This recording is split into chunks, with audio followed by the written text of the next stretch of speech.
Assalamualaikum warahmatullahi wabarakatuh.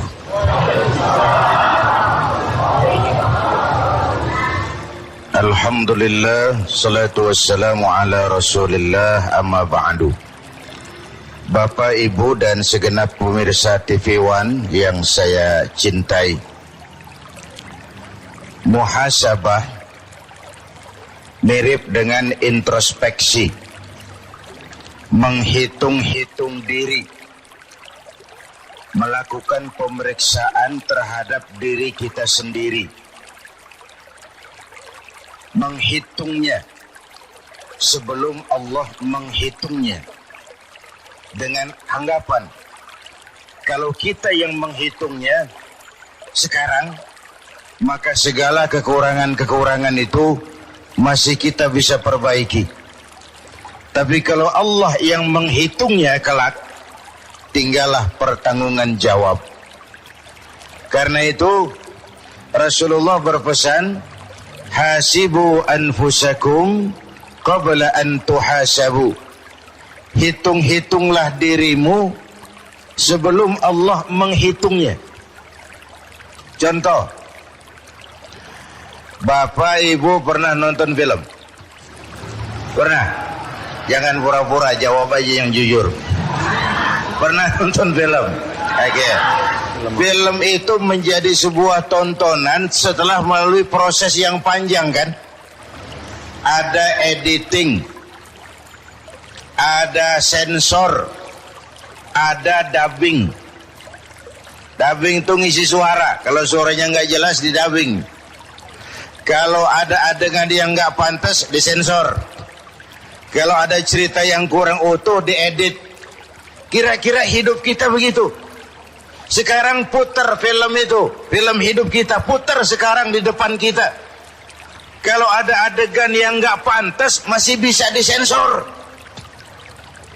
Kalau ada suara yang nggak jelas, masih bisa didubbing.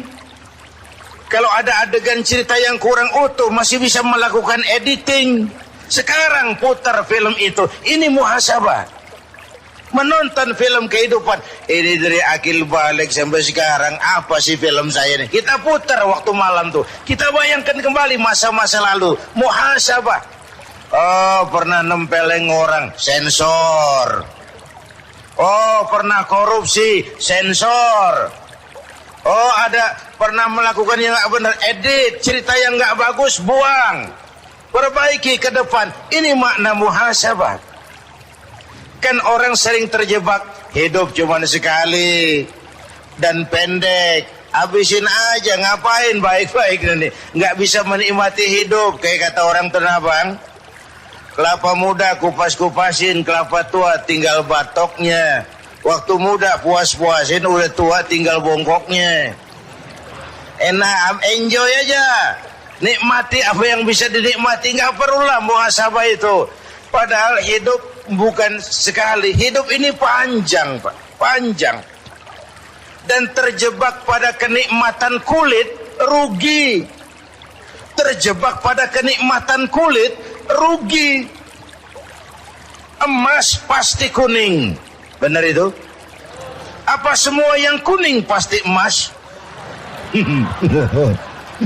Jangan terjebak di permukaan. Jangan terjebak pada kesenangan yang kulit. Yang kita cari kesenangan yang batini, ya.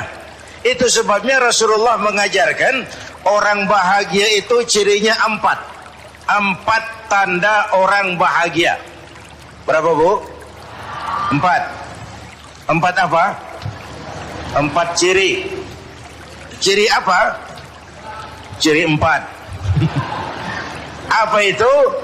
Baik, Bapak, Ibu dan pemirsa TV One, yang pertama, orang bahagia itu menurut Rasul, orang yang dalam urusan materi, pandangannya diarahkan ke bawah.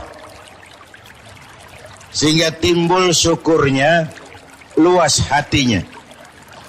Kalau luas hati, rumah yang kecil besar rasanya. Kalau sempit hati, rumah yang besar kecil jadinya. Kalau hati sempit rumah kecil, kiamat namanya.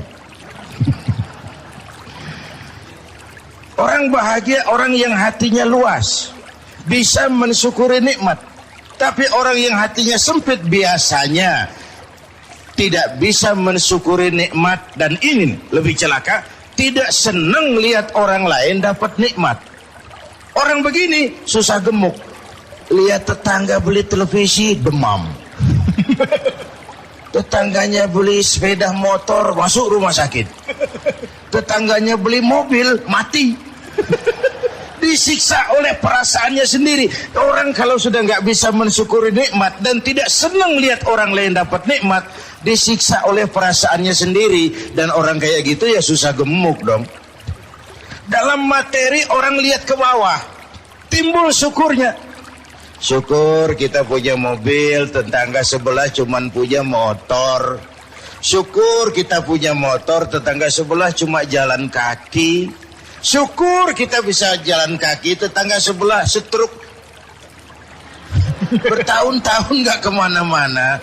Yang stroke alhamdulillah masih hidup. Tetangga sebelah kemarin pulang gak balik lagi. Mensyukuri nikmat. Tapi kalau dibalik, materi lihat ke atas, kapanlah awak nih mau bersyukur? Kapan mau bersyukur? Kalau manusia diberikan 2 ladang emas, puas? Enggak, mereka akan cari ladang emas ketiga. Bukankah puasa? Coba lihat. Kalau sudah kayak gini hari menjelang maghrib, apa saja kalau boleh orang lain jangan kebagian. Semua mau saya minum, semua mau saya makan. Kalau boleh orang lain jangan kebagian lah. Semua buat saya. Padahal kena seteguk air, sepotong roti. Inilah hidup tuh. Kalau diperturutkan nggak pernah kenal cukup, nggak pernah kenal titik, nggak pernah kenal puas. Maka dengan puasa kita muhasabah. Kalau ukurannya materi relatif, Pak. Bu. Apa? Tukang beca ngomong, tukang beca bilang enak naik Mercy ya, joknya empuk, AC-nya sejuk. Kata tukang beca. Yang di Mercy ngomong, tukang beca enak bener ya, di atas jok ngorok, nggak ada yang dipikirin.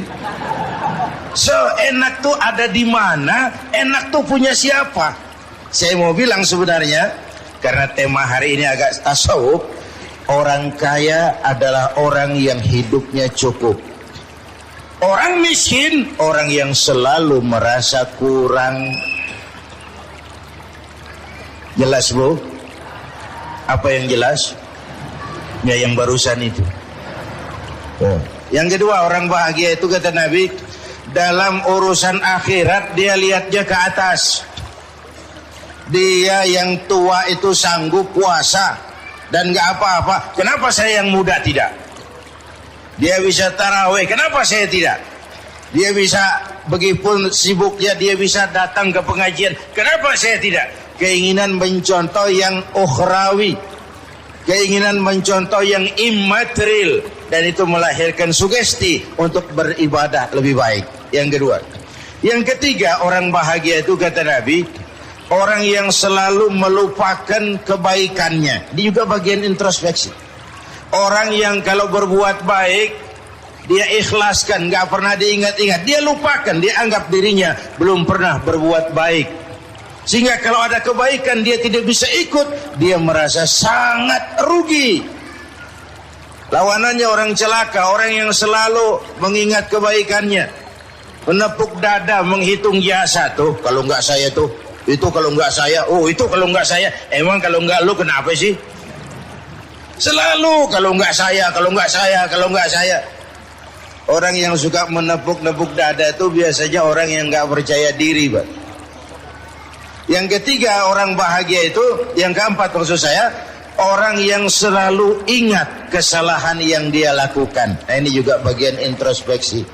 Sehingga kalau akan berbuat salah yang baru, kemarin aja udah 3 keranjang, ini nambah lagi, bagaimana nanti di padang mahsyar? Ini bagian dari introspeksi. Orang yang selalu mengingat kesalahan yang pernah dia lakukan. Sehingga apabila akan melakukan kesalahan baru, itu lebih jadi langkah preventif buat dia. Bapak Ibu hadirin pemirsa TV One yang saya cintai. Oleh karena itu, di dalam kita bermuhasabah seraya menghayati apa yang kita laksanakan dalam pelaksanaan ibadah puasa ini, maka sekali lagi, mumpung film kita sendiri yang putar. Kalau nanti Allah yang putar film hidup kita, tinggal pertanggungan jawab. Tapi kalau sekarang kita yang putar, masih bisa diedit, masih bisa disensor, pintu taubatnya masih terbuka. Bu, putar film ibu, putar film kita Pak. Jangan sampai kita termasuk nanti di hadapan Allah banyak adegan-adegan hidup yang mestinya nggak disensor, belum kita sensor, bertanggung jawab loh di hadapan Allah. Mestinya kita edit, nggak kita edit, bertanggung jawab loh di hadapan Allah. Memang hidup ini singkat, tapi ya waktu yang singkat akan terasa banyak manfaatnya kalau kita bisa menggunakan dengan sebaik-baiknya. Dan mati bukan akhir dari sesuatu yang bernama hidup. Ini kan kita ini semua nih calon-calon jenazah nih. Ibu-ibu tuh bakal mati. Mati. Bapak-bapak nih mati. Saya belakangan. Kalau saya terserah Pak, saya sih ikhlas kapan saja. Mau bapak-bapak dulu, saya belakangan boleh. Atau sebaliknya, saya belakangan bapak duluan. Terserah, saya sih ikhlas. Saya sih ikhlas. Takut mati Pak, jangan hidup. Takut hidup Pak, mati saja. Muslim itu berani hidup, tidak boleh takut mati. Ya tapi saya masih muda Pak, bukan soal tua muda, muhasabah itu. Soal jatah, maut itu aneh. Kadang-kadang kakeknya seger buger, cucunya mati. Ada yang model begitu? Banyak. Jangan bilang saya masih muda. Muda, cantik, terkenal, mati. Ya kalau Mbah Surip, nah, mantep toh. Ya udah 60-an, Mas Rendra 71, tapi orang kayak Taufik Safalas, Nike Ardila, muda, cantik, terkenal, mati. Alda, suara emas, muda, terkenal, mati. Nggak bisa kalau mau muhasabah, nggak bisa dikubur Munkar Nakir. Tanya Alda, man rabbuka? Lalu dia jawab, aku tak biasa. Ya nggak bisa dong, babnya lain. Ini muhasabah. Memang tidak ada orang yang tidak pernah salah. Jadi orang yang baik bukan orang yang tidak pernah salah, karena tidak ada orangnya yang tidak pernah salah itu. Orang yang baik adalah orang yang kalau dia melakukan kesalahan, dijadikannya itu sebagai pelajaran untuk tidak diulanginya lagi di masa yang akan datang. Tidak jatuh dua kali di tempat yang sama. Sepanjang nafas belum sampai di tenggorokan, sepanjang itu taubat diterima oleh Allah Subhanahu wa taala. Cuma tentu untuk melaksanakan sesuatu yang bernama taubat, bahkan tidak harus menunggu sampai usia senja. Udah lalui sanjo, udah sore baru mau taubat, tidak. Atau menunggu sebuah kondisi. Biasanya kalau kita ini kan kalau lagi kepepet, sulit, sakit, sama Allah dekat bener. Kalau rezeki lagi payah, lapangan kerja lagi, ya Allah, ya Allah, ya Allah. Dikasih keluangan sedikit, tamat, wassalam. Artinya ketika miskin kita hamba Allah, setelah jadi orang kaya kita pindah jadi hamba harta. Ini tidak konsisten namanya. Maka itu Bapak Ibu, saya mau tambah sedikit. Kalau nanti ini soal taubat ya, seapapun banyaknya dosa, kalau nanti Bapak Ibu kita ini insya Allah sampai ke surga, amin. Di surga ini nanti kita ketemu orang baik-baik, syuhada, solehin, hawaib, para wali. Kita nggak usah heran, itu wajar lah orang baik-baik tempatnya di surga. Bapak itu nanti terkejut kalau masuk surga ketemu pelacur. Pelacur masuk surga. Loh, kok sampean ada di sini, Bayu? ini Allah apa enggak salah wesel tuh ini? Dia bilang, mas saya ini ada di sini di surga sini. Padahal waktu di dunia ini sayanya siapa mas tahu kan? Oh mas juga kan langganan waktu itu kan. Cuma mas saya ini sejak kecil sudah yatim piatu, hidup miskin, nggak ada yang nolong. Adalah tetangga saya muslim sedikit kaya, pelitnya 17 setan. Perut nggak bisa ditunda mas, terpaksa demi sesuap nasi saya merantau ke Jakarta. Ada yang nolong katanya kerjanya ringan, uangnya besar. Apa? Yaitu mas, dagang serabi itu. Demi sesuap nasi saya lakoni. Satu sore saya lagi mau berangkat dagang, lewat masjid katanya ada tabligh akbar TV One tuh. Saya dengar dari jauh ustadznya pidato, katanya Nabi bersabda, "Lau amiltumul khataya hatta mala'atis sama, thumma nadimtum fataballahu alaikum." Kalaupun kamu berbuat dosa, penuh langit dengan dosamu, kemudian kau menyesal dan bertobat, Allah pasti akan menerima taubatmu. Aduh, mendengar itu hadis mas, kata pelacur tadi, berdiri bulu kuduk saya, berlinang air mata saya. Terbayang dosa-dosa yang pernah saya lakukan. Terbayang orang-orang yang pernah menanamkan modal asing. Dikala itu hidayah datang, saya tobat sebenar-benarnya. Saya bungkus pakaian pulang mudik. Lagi bungkus pakaian, nasabah datang, saya bilang mulai hari ini gue berhenti dagang. Tobat saya rupanya diterima Allah mas, walaupun mampir dulu ke tempat lain, akhirnya saya bisa sampai juga ke surga. Ini sebuah pertanda, Allah Tuhan kita bukan Tuhan yang pendendam. Allah Tuhan kita Tuhan yang ramah, yang siang malam mengangkat tangan menerima taubat hamba-hambanya. Kau jalan menujuku, aku lari menyambutmu. Kau jalan menujuku, aku lari menyambutmu. Begitu Allah Tuhan kita ini. Ini nuansa Ramadan, peluang untuk melakukan muhasabah atas film-film gelap yang pernah kita lakukan dari sisi kehidupan kita, atas adegan-adegan yang tidak senonoh yang kita lakukan dalam perjalanan hidup kita. Ayo kita lakukan sensor, ayo kita lakukan editing, ayo kita lakukan dubbing, supaya film ini nanti di padang mahsyar bisa kita pertanggungjawabkan. Itu.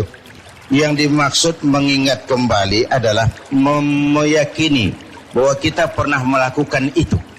Nah, kalau sudah kita yakini itu, bagaimana menghapusnya? Rasulullah mengajarkan, ikuti perbuatan salahmu dengan kebaikan. Niscaya kebaikan itu menghapus kesalahan yang kamu lakukan. Wa atbi'is sayyi'atal hasanata tamhuha. Ikuti perbuatan salahmu dengan kebaikan. Niscaya kebaikan itu menghapus kesalahan lalumu. Jadi kalau pernah makan harta orang dengan cara yang zalim, perbanyak sedekah sekarang. Gitu loh.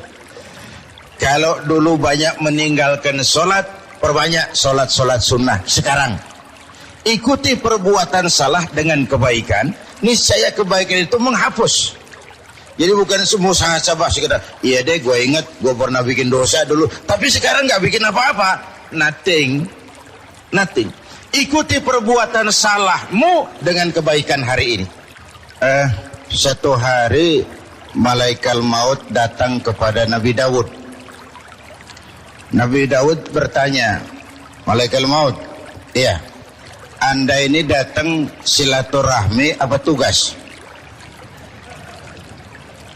Silaturahmi apa tugas? Kata malaikat maut, dua-duanya. Silaturahmi iya, tugas juga iya. Jadi mau ambil roh saya tuh? Iya. Loh, kalau memang tugas kenapa nggak ngasih tahu sebelumnya? Sudah saya kasih tahu, sudah dikasih tahu. Ketika kulit mulai keriput, ketika uban mulai bertabur, pendengaran sudah lamur, mata kabur, makan cuma kuat makan bubur, itu tanda sudah mau ke lubang Jadi yang ditemui oleh Mbak Firni tadi seperti sebuah nasihat yang tidak langsung. Setelah menemukan satu event, satu momen, baru kebaikan itu muncul. Tapi yang mau saya tambahkan adalah tidak pernah terlambat untuk berbuat baik. Part satu. Yang kedua, orang tua sudah meninggal pun masih ada peluang berbuat baik kepadanya. Caranya, pertama bersilaturahmi dengan kerabat yang ditinggalkan almarhum. Ya. Jangan kehilangan obor. Yang kedua, bersedekah atas nama almarhum. Apa pahalanya bisa sampai, Pak? Itu urusan Allah. Urusan Allah. Pak, orang meninggal dibacakan Fatihah, pahalanya sampai enggak? Urusan Allah. Coba kalau enggak percaya, coba aja mati dulu. Nanti saya bacain Fatihah, tungguin di sana. Ada ajaran orang tua saya punya hutang, meninggal, hutangnya saya bayarin, lunas enggak? Lunas enggak? Lunas. Di akhirat ditagih enggak? Enggak, sudah lunas hutangnya. Siapa yang bayar? Saya. Anaknya. Kalau hutangnya sampai, sedekahnya mestinya juga sampai. Ada masjid belum selesai, Pak, saya nyumbang 1 juta, saya niat pahalanya untuk almarhum orang tua saya. Itu yang kedua. Yang ketiga, wa anta tasaddaqu lahuma wa tad'u lahuma. Kau bersedekah atas nama keduanya dan memohonkan ampun untuk keduanya. Ya, hadirin, kita lanjutkan pertanyaannya Mbak Firdi tadi. Ada hal yang kita harus mendahulukan orang lain. Ada hal yang harus kita mendahulukan diri sendiri. Tidak semua itu. Dalam usul fikih diajarkan al-itharu fil ibadati mamnu'un. Mendahulukan orang lain dalam urusan ibadah dilarang. Tapi mendahulukan orang lain dalam urusan sosial diminta. Jadi kalau ada saf kosong di depan, jangan dorong orang, kita sendiri yang maju ke depan. Mendahulukan diri sendiri wajib dalam urusan ibadah. Mendahulukan orang lain diminta dalam masalah sosial kemasyarakatan. Jadi kalau merasa bahwa berbakti kepada ibu bapak bagian dari ibadah, tidak salah Mbak Firdi mendahulukan ibu bapak ketimbang tugas. Ya. Yang kedua, ini penyakit musim-musim lebaran. Menerima hadiah. Urusan kan sebenarnya jelas, Pak. Kalau dia memberikan sesuatu terkait dengan hubungan kerja, biasanya ada apa-apanya gitu, biasanya. Tapi kalau tidak, dia ada hubungan kerja dan dia ikhlas, itu halal saja. Halal saja. Cuma kalau ragu-ragu, tinggalkan. Kalau ragu-ragu, jangan. Kata Nabi, yang halal jelas, yang haram jelas, yang antara halal haram itu namanya syubhat. Barang remeng-remeng. Mau dibilang haram, enggak jelas. Mau dibilang halal juga enggak. Yang syubhat lebih baik ditinggalkan. Yang meragukan. Saya kira itu. Bapak Ibu mungkin ingat episode tentang Sa'labah bin Hatib Al-Ansari. Ini sahabat yang miskin. Tapi kemiskinannya tidak menghalangi ibadahnya. Di mana ada Rasul sholat, di situ Sa'labah ikut. Cuma Sa'labah ini tiap selesai sholat langsung pulang. Tidak wirid, tidak zikir, tidak doa. Jadi kalau sahabat yang lain selesai sholat, Allahumma antas salam. Sa'labah ini selesai sholat, Allahumma lantas jalan. Lalu ditanya oleh Rasul satu hari, Sa'labah, ya Rasul, kau ini macam orang munafik, tidak betah di masjid. Bukan ya Rasul, tidak penting wirid dan zikir. Penting ya Rasul. Kenapa kamu selesai sholat terus pulang? Saya orang miskin ya Rasul. Sarung satu berdua sama istri saya. Jadi waktu saya sholat, istri saya di rumah nunggu giliran sarung. Kalau saya wirid, kebablasan istri saya itu. Jadi beginilah, sudah kadang ditanya, doakan saya jadi orang kaya ya Rasul. Kalau saya kaya kan enak, ibadahnya tenang, sarung punya masing-masing. Salah Pak? Iya. Kau orang Islam toh? Iya. Bagi orang Islam contohnya siapa? Tuhan ya Rasul. Kau lihat saya kaya enggak? Enggak. Ngapain minta kaya? Iya ya. Iya. Pulang. Dah besok ketemu lagi. Bagaimana salah Pak? Doakan aja lah ya Rasul, saya jadi kaya. Salah Pak? Sedikit kamu syukuri, lebih baik daripada banyak, tapi tidak kuat memikulnya. Iya ya Rasul. Iya, sudah pulang.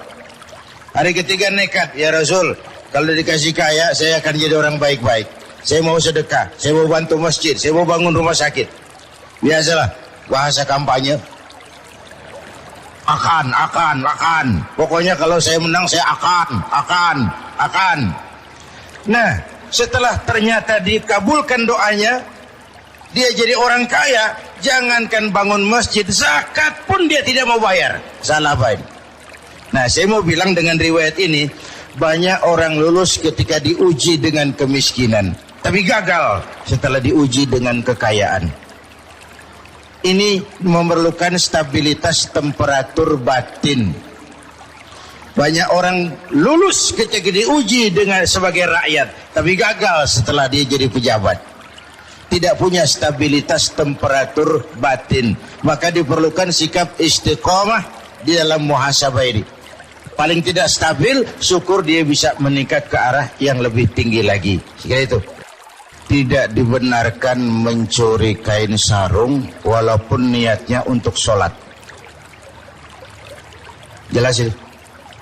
Tidak dibenarkan mencuri kain sarung walaupun niatnya untuk sholat, dan sholatnya sendiri sah. Sholat dengan hasil sarung curian sah, tapi soal makbul kita nggak tahu. Allah itu baik dan hanya menerima yang baik-baik saja. Jadi kalau kita memang yakin betul hadiah ini terkait dengan tadi job, terkait dengan tugas, ada dampaknya di belakang hari, itu justru akan menyulitkan kita. Tapi kalau kita yakin ini ikhlas karena Allah, kenapa tidak? Begini sebenarnya, ini penggunaan istilah bahasa.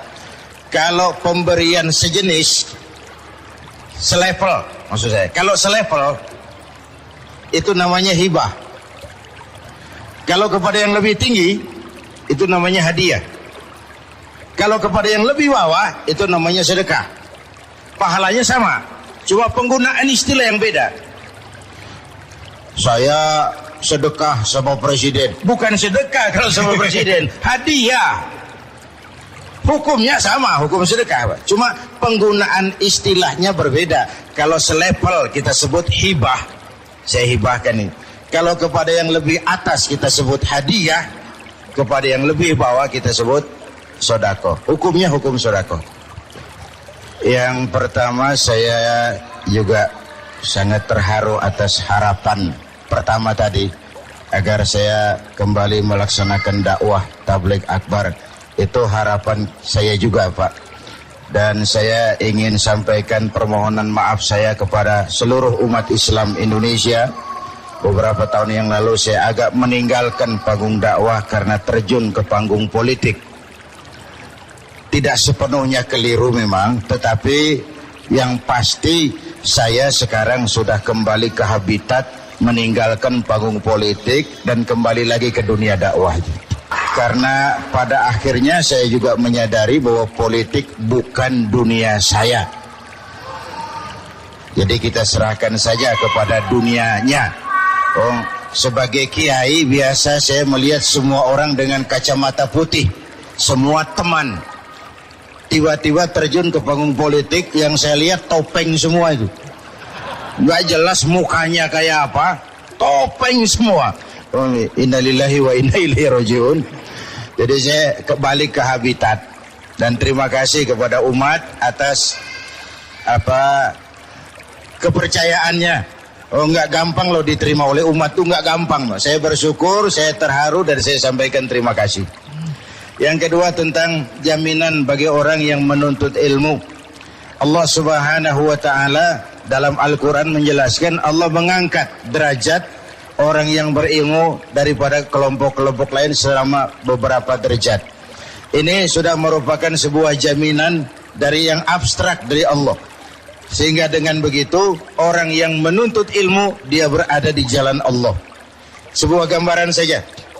Kepada Imam Ali pernah ditawarkan, Ali, kalau saya berikan harta atau ilmu, kau pilih mana? Ya ilmu, kata Ali. Kenapa? Pertama, dengan ilmu kamu bisa cari harta, tapi dengan harta belum tentu kamu bisa dapat ilmu.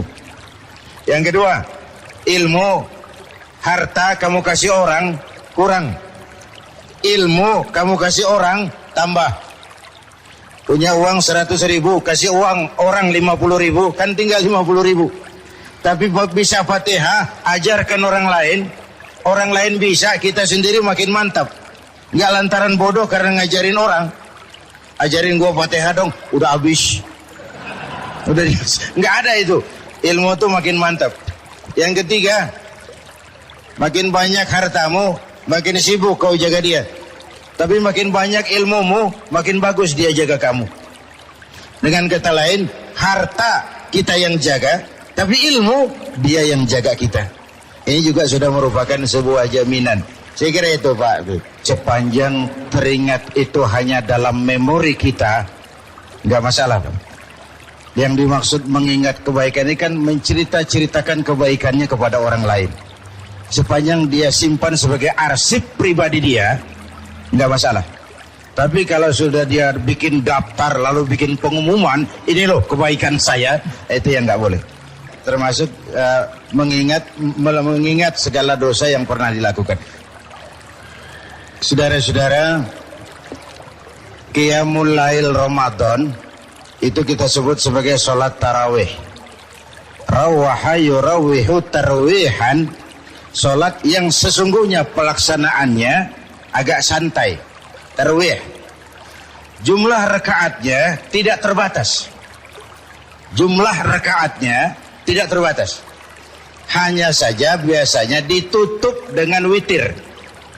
Jadi kalau sudah ditutup dengan witir, etikanya sudah selesailah Qiyamul Lail itu. Ya, 11 silakan, 23 silakan, mau yang Al-Hakumut sama Kulhu silakan, mau yang khatam Quran silakan. Ya, jadi tidak ada masalah dua gelombang tadi, asal karena sifat toleransi. Biasanya yang 11 begitu sampai 10 dia mundur, bikin witir.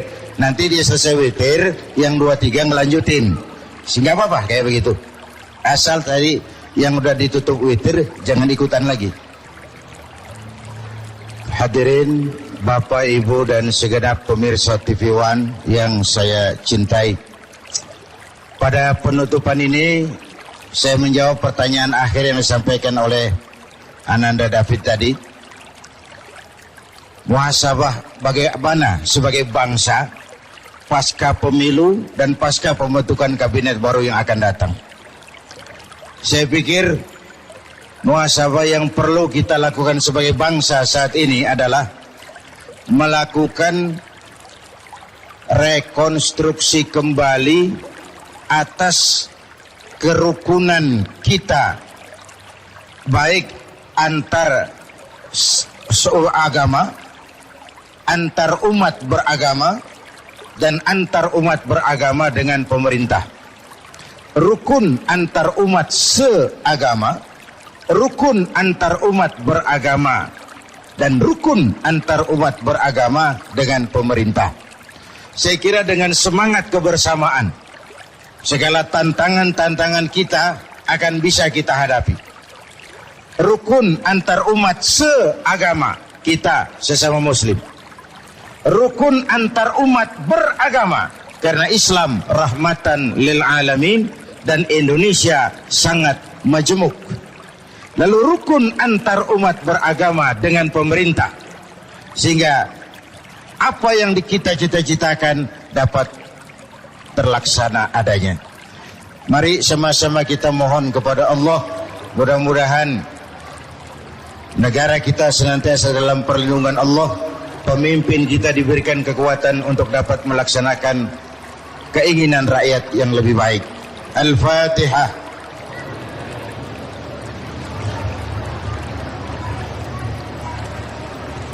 Bismillahirrahmanirrahim. Alhamdulillah Rabbil Alamin. Salli ala Sayyidina Muhammad wa ala alihi wa sahbihi ajma'in.